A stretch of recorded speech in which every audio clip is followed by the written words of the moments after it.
Hello दोस्तों, हमारी YouTube channel climax classes में आपका स्वागत है। आज का जो वीडियो है वो आधुनिक भारत से रिलेटेड जो चैप्टर मैसूर का उदय और आंग्ल मैसूर युद्ध के बारे में जो मैंने पिछली वीडियो में बताया था उसी का यह भाग दूसरा है। मैंने पिछले वीडियो में बताया था कि मैसूर का उदय कैसे होता है। मैसूर एक विजयनगर साम्राज्य के अंतर्गत आने वाला राज्य था और जब विजयनगर का पतन होता है, तलिकोटा के युद्ध के बाद विजयनगर का पतन हो जाता है, उसके बाद मैसूर एक स्वतंत्र राज्य के रूप में उभर कर आता है। उसके बाद क्या होता है कि 1760 ईस्वी में हैदर अली अपने जो उनके जो वास्तविक राजा थे उनकी हत्या करके मैसूर का वो शासक बन जाता है और 1761 से मैसूर पे जो शासन होता है वो हैदर अली के द्वारा चलाया जाता है। लेकिन उस समय क्या होता है कि जब हैदर अली मैसूर पे शासन कर रहे होते हैं तो मराठा निजाम अंग्रेज उससे काफी चिंतित होते हैं और वह सभी क्षेत्र से इसे दबाना चाहते हैं, जिसके कारण युद्ध होते हैं। आंग्ल मैसूर युद्ध प्रथम, द्वितीय, तृतीय और चतुर्थ। अब आंग्ल मैसूर युद्ध जो होते हैं वो प्रथम युद्ध 1767 में 1767 से 1769 तक ये युद्ध होते हैं। इस युद्ध में ब्रिटिश सरकार हार जाती है और हारने के बाद मद्रास की एक संधि होती है। उस संधि में अंग्रेजों की बुरी तरह हार होने के बाद जो ये आंग्ल मैसूर युद्ध का जो खर्चा होता है वह अंग्रेजों को मैसूर के शासक को देना पड़ता है, जो एक अपमानजनक संधि होती है। इस संधि का अंग्रेज अपने अंदर घाव बनाए रखते हैं। वह चाहते हैं कि कैसे हम मैसूर को आपस में तोड़ दें और जहां प्रथम आंग्ल मैसूर युद्ध में मैसूर का साथ निजाम देते हैं, उन्हें वह एक बेल्लोर डिस्ट्रिक्ट देके और उसे तोड़ देता है।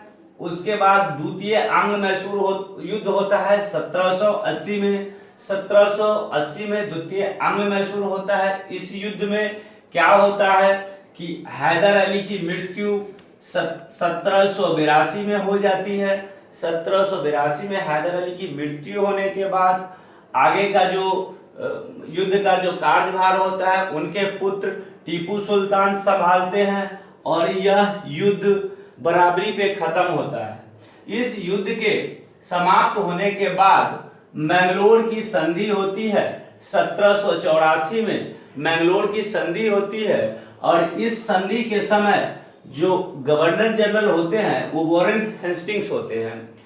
इस संधि में क्या होती है कि जो कुछ भाग मैसूर का होता है वो मैसूर के भाग में अंग्रेजों को व्यापार का अधिकार दिया जाता है और व्यापार के अधिकार यानी अंग्रेज चाहते थे कि जो मैसूर का क्षेत्र में मालाबार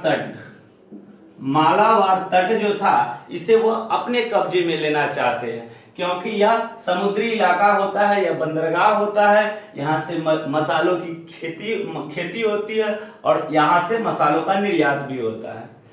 अब जब मैंगलोर की संधि में क्या होती है कि जब अंग्रेजों को यह अधिकार मिल जाता है कि आप मैसूर के कुछ क्षेत्र में व्यापार कर सकते हैं, तो यह जबरदस्ती किया जाता है, जिसके कारण टीपू सुल्तान आगे चल के अंग्रेजों को धोखा देता है। क्या होता है 1785 में टीपू सुल्तान ने जो मैसूर के क्षेत्र से चंदन की लकड़ी, काली मिर्च, इलायची का जो निर्यात होता है उसे बिल्कुल रोक लगा देता है और यह रोक लगाने के कारण क्या होता है, अंग्रेज बौखला उठते हैं और बौखला उठने के कारण क्या होता है, आंग्ल मैसूर युद्ध, तृतीय आंग्ल मैसूर युद्ध होती है।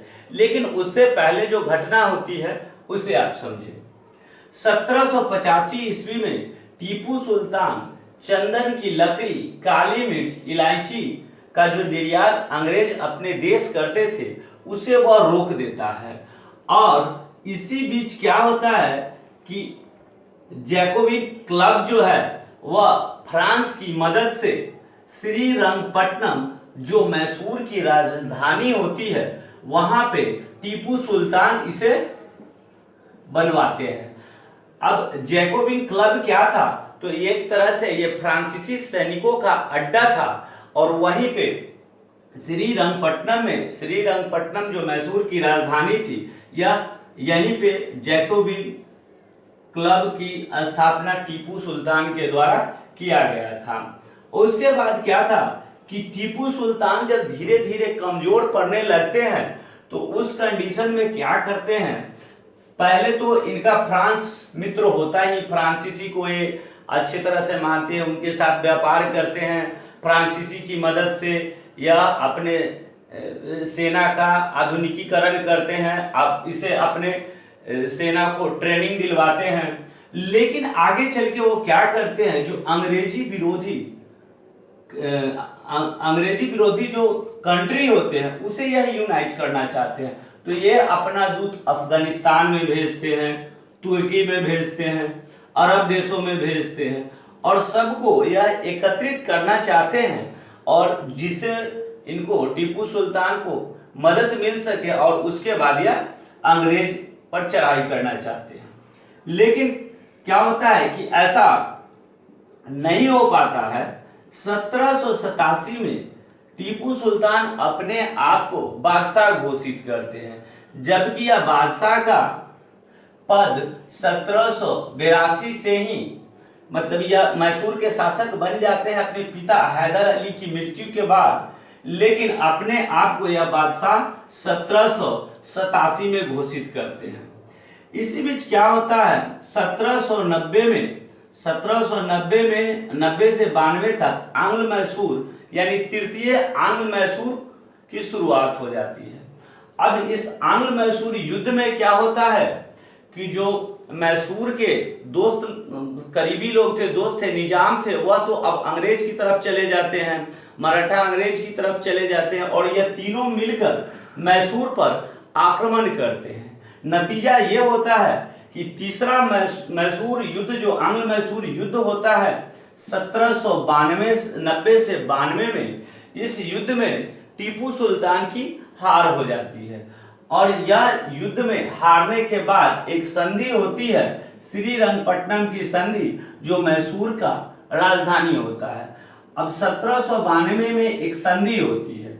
इस संधि में क्या होता है, इस संधि में जब ये तृतीय आंग्ल मैसूर की समाप्ति होती है तो इस संधि में होता क्या है कि अंग्रेज जो भी मैसूर के क्षेत्र को कब्जा कर लिए थे, उस कब्जा करने वाले क्षेत्र यानी लगभग मैसूर का आधा जो भाग था वह अंग्रेज ले लिए थे और अंग्रेज वह मैसूर के राज्य का आधा भाग खुद और निजामों में बांट दिए थे। उसके बाद एक संधि होती, उसी संधि में होती क्या है, 330 लाख रुपए जो युद्ध में खर्च हुए थे, इस रुपए का हर्जाना टीपू सुल्तान को देने के लिए कहा जाता है, जिससे टीपू सुल्तान की कमर टूट जाती है, मैसूर कमजोर होने लगता है। और उस समय जो गवर्नर जनरल थे वो कर्नवालिस थे। कर्नवालिस के साथ तृतीय आंग्ल मैसूर युद्ध के बाद यह संधि में कहा जाता है। अब धीरे धीरे मैसूर कमजोर होते चला जाता है, लेकिन क्या होता है कि जब फोर्थ आंग्ल मैसूर युद्ध 1799 में होता है और इस युद्ध तक टीपू सुल्तान कभी घुटना नहीं टेकते हैं। वो अपने आप को कभी भी अंग्रेज का पिट्ठू नहीं बनना चाहते हैं। वो चाहते हैं कि अगर हम अपने राज्य को बचाए तो लड़ते लड़ते रणभूमि में हमारी मृत्यु हो जाए, लेकिन वो अंग्रेजों की गुलामी नहीं स्वीकारना चाहते हैं। आंग्ल मैसूर युद्ध 1799 में यानी यह चतुर्थ आंग्ल मैसूर युद्ध होता है। और इस युद्ध के समय जो गवर्नर जनरल होते हैं वो लॉर्ड वेलिस्ली होते हैं, और लॉर्ड वेलिस्ली के नेतृत्व में यह युद्ध लड़ा जाता है, आंग्ल मैसूर युद्ध लड़ा जाता है। और इस युद्ध में टीपू सुल्तान की मृत्यु हो जाती है। टीपू सुल्तान की मृत्यु 1799 में जब हो जाती है तो क्या होता है, कोई उसके बाद कोई संधि नहीं होता है, क्योंकि संधि कैसे होगी, टीपू सुल्तान की तो मृत्यु हो गई थी। उसके बाद क्या होता है, अंग्रेज तो चाहते हैं कि मैसूर के क्षेत्र में अपना राज्य काम करना, लेकिन वह शासन चलाना नहीं चाहते थे।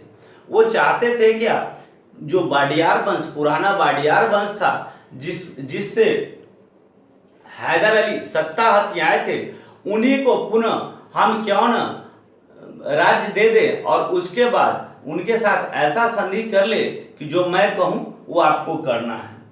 अब 1799 में जब चतुर्थ आंग्ल मैसूर युद्ध समाप्त होता है तो उस कंडीशन के बाद वाडियार वंश के जो शासक होते हैं नलवाड़ी कृष्णराज को अंग्रेज सत्ता दे देते हैं और यह मैसूर का शासक बन जाता है। लेकिन होता क्या है, इसके साथ अंग्रेज एक शर्त रखते हैं, यानी जो गवर्नर जनरल उस समय लॉर्ड वेलिस्ली थे वो शर्त रखते हैं, और शर्त रखने के साथ क्या कहते हैं कि यह जो मैसूर का जो क्षेत्र है इसे तो हम आपको दे रहे हैं, लेकिन जब हमें जरूरत पड़े तो हम मैसूर को ले सकते हैं और लेने के बाद हम इसके ऊपर शासन चला सकते हैं। और उसी समय ये जो युद्ध समाप्त हुआ था उस बीच एक घटना हुई थी कि वाडियार वंश को यह राज्य देने से पहले इसके आधे राज्य जो थे वह पुनः निजाम और अंग्रेजों में बट गया था। निजाम और अंग्रेज ये दोनों में मैसूर का आधा भाग या फोर्थ आंग्ल मैसूर युद्ध के बाद भी बटा था, और जो बचा हुआ भाग था वो वाडियार वंश को दे दिया गया था। फिर पुनः क्या होता है कि लॉर्ड वेलिस्ली जो उस समय के गवर्नर जनरल थे वो क्या करते हैं, 1801 में मैसूर के शासक नलवाड़ी कृष्णराज के पास आते हैं और कहते हैं, एक संधि करते हैं कि आप मैसूर को छोड़ दीजिए।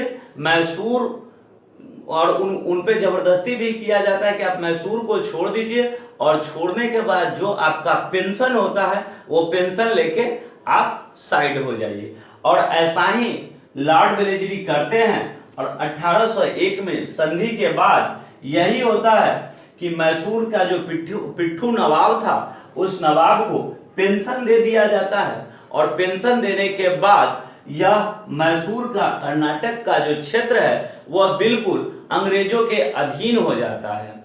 अंग्रेजों के अधीन होने के कारण इस क्षेत्र को मद्रास प्रेसिडेंसी में मिला दिया जाता है, और इसके साथ ही मैसूर साम्राज्य का पतन हो जाता है, और मैसूर का जो क्षेत्र होता है वह ब्रिटिश के अधीन आने के साथ साथ मैसूर 1947 तक ब्रिटिश क्षेत्र का, ब्रिटिश भारत का वह हिस्सा बना रहता है। इस तरह यह मैसूर का अंत हो जाता है।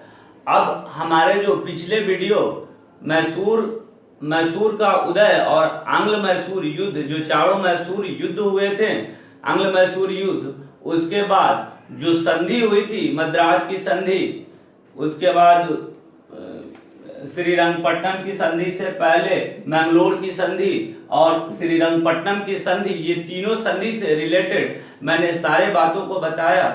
अब आप दोनों वीडियो को अच्छी तरह से देख लें, एक बार दो बार, और इसे समझने की कोशिश करें, और मैसूर के क्षेत्र से जो रिलेटेड जितने भी क्वेश्चन आते हैं उसे आप आसानी से सॉल्व कर सकते हैं। हमारे क्लाइमेक्स क्लासेस को सब्सक्राइब करने के लिए धन्यवाद।